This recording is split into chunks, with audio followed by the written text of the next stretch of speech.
Here we are again in the story shed. And it's a bit windy today, so I've had to sit in a different sort of place. And my curtain is blowing. Oh, it's very windy. I'm going to have two stories with time today. The first one is about, who's that? Who knows what that is? Elmer.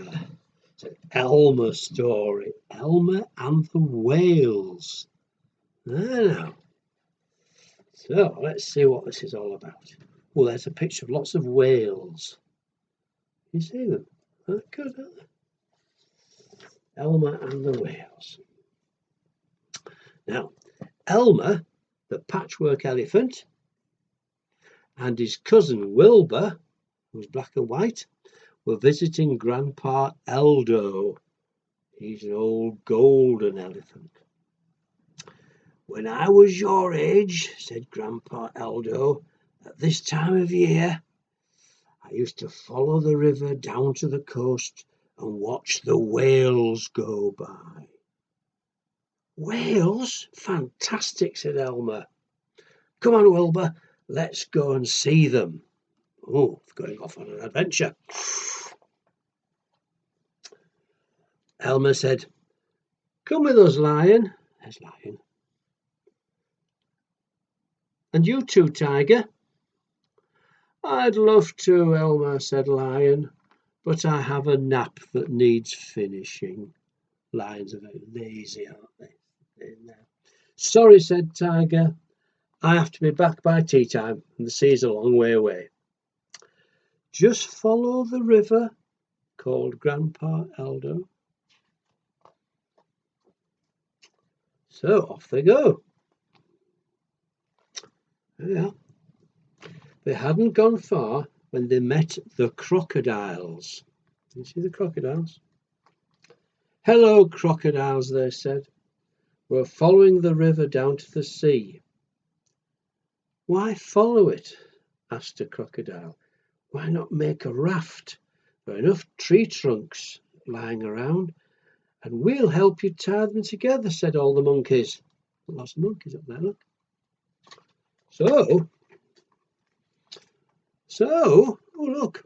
So the monkeys tied all the logs together with creepers, and the raft was soon ready.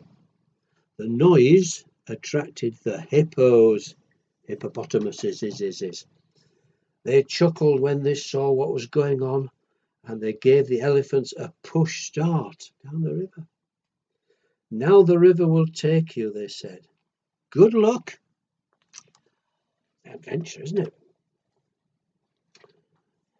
So the raft drifted gently through the jungle. Yeah, that's nice. If you prefer, Wilbur, we can always land and walk, said Elmer. You must be joking, said Wilbur. This is easier. The jungle looks different from here. Looks nice, doesn't it? All the trees. Suddenly, the scene changed as the river ran through a gorge. Look at those cliffs, said Wilbur. We couldn't go ashore here even if we wanted to. Ooh. And the river is running faster, said Elmer. Faster and faster. Oh no, rapids! Ooh, said Elmer. The river that had been so gentle now threw the raft every which way. Hold on, Wilbur, shouted Elmer. Hold on, Elmer, shouted Wilbur. I am, they both shouted together. Oh, they're going to be all right. Oh, yes, they are. The rapids ended as suddenly as they'd started. Wow, Wilbur laughed. We're still on the raft, but we still can't land. We'll just have to wait until we drift in, said Elmer. We're getting closer to the sea. Look at the birds, seagulls. By now, the cousins, because they have the same grandfather, so they're cousins. By now, the cousins were tired from the long, exciting trip. And as night fell, the raft rocked gently and rocked them to sleep. Morning came, and they woke with a start. "Oh, oh no," said Elmer. "We haven't drifted in, we've drifted out. We're at sea." "They are, aren't they?" "At sea with the whales," said Wilbur. "Hello," called Elmer. "Could you push us ashore, please?" "We came especially to see you," said Elmer. "It's the first time we've seen whales, and it's probably the first time that you've seen an elephant on a raft," he laughed. "No," said a whale. "It's the second time. When I was young, a golden one came on a raft." "Grandpa Eldo," said Elmer and Wilbur together. That's what it was, wasn't it? Once ashore, they're back on land now. Once ashore, Elmer and Wilbur found a place to watch the whales as they went by on their way. Look at the whales, all spouting water. "Say hello to Eldo from us," called the whales. "I'll say more than hello," said Wilbur. "Yes," said Elmer. "I wonder what other stories he hasn't told us." That's the story of the whales and Grandpa Eldo. And there. Another second quick story. Oh, that one, by the way, that one, Elmer, of course, was by David McKee from Andersenpress. Good books, those are. This one is by Joe Williamson from Scholastic Press, and it's called Messy Molly. It's about a little girl who's messy. That's Molly's bedroom. Is yours like that? There's stuff all over the place, look, isn't there? What a messy bedroom, Molly.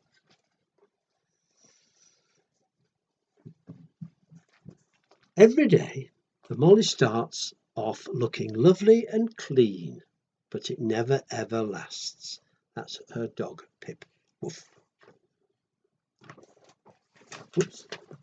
This week, Molly has decided to practice staying neat and tidy because she's going to be singing in the school show on Saturday in a lovely new white dress. There's a white dress. Isn't it pretty? She's going to keep that clean. There she's eating. Oh, what a mess. She's eating spaghetti. She said, "No spaghetti for you, Pip the dog. Woof, you'll get it everywhere." And she's getting it everywhere, isn't she? Spaghetti gets everywhere, doesn't it? On Monday, it rained.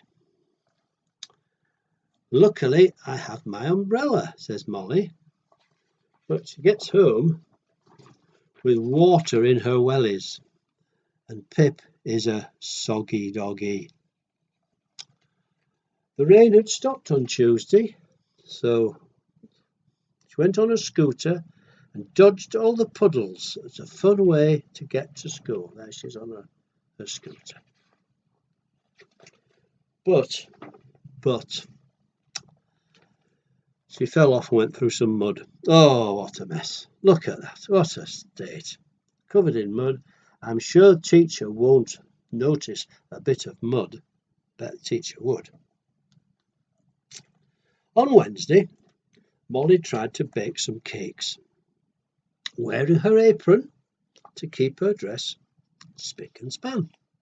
Going to bake some cakes. What happened? Flour all over her. "It's okay, Pip, it's me, Molly, under all this flour." What a mess she makes, doesn't she? Oh. On Thursday, Mum bought Molly her favourite ice cream. Oh, a triple double-decker with cherries and a dollop of raspberry sauce. What a mess she made of herself with that, didn't she? Ice cream and sauce all over her. Molly's only mistake on Friday, where she's taking Pip for a walk all over the place through a grass field, the only mistake was she wasn't wearing her green dress and got grassy stains all over her yellow dress. Come on, Pip, let's go home. It was messy again. And now Saturday was here. Molly was trying on her beautiful, new, clean white dress. She loved her dress and was going to try very, very hard not to get messy. Okay, Pip, we'll have a walk, but we're not going to go to the park. She's going to keep it clean, isn't she? Molly thought it better to leave her scooter at home and walk to school. Yes, that's very sensible, isn't it? Walking to school. And an ice cream would be nice, but maybe not today because they're messy, aren't they? She noticed all the puddles just in time and walked round them, so she was keeping clean and tidy, wasn't she? Molly was nearly at school now, but oh, somebody's painting something red. Watch out, watch out. Oh, look, the paint pot's falling off the ladder. What's going to happen? Splosh! Red paint all over the place. But Molly just missed it by hiding behind the door. Phew, that was close. She hasn't got any paint on her dress, has she? That was lucky. All right for the school concert now. Molly had made it without any dirt or paint on. She was so proud that she'd managed to keep tip-top tidy for the concert. There she is, in a pretty dress. She was so proud. Ah, well, almost, because if you look at the back, she's got red paint down the back of her dress. She did try, though, didn't she? Didn't quite make out. Okay, that's the end of a long session today, so I will turn this round a bit and say bye.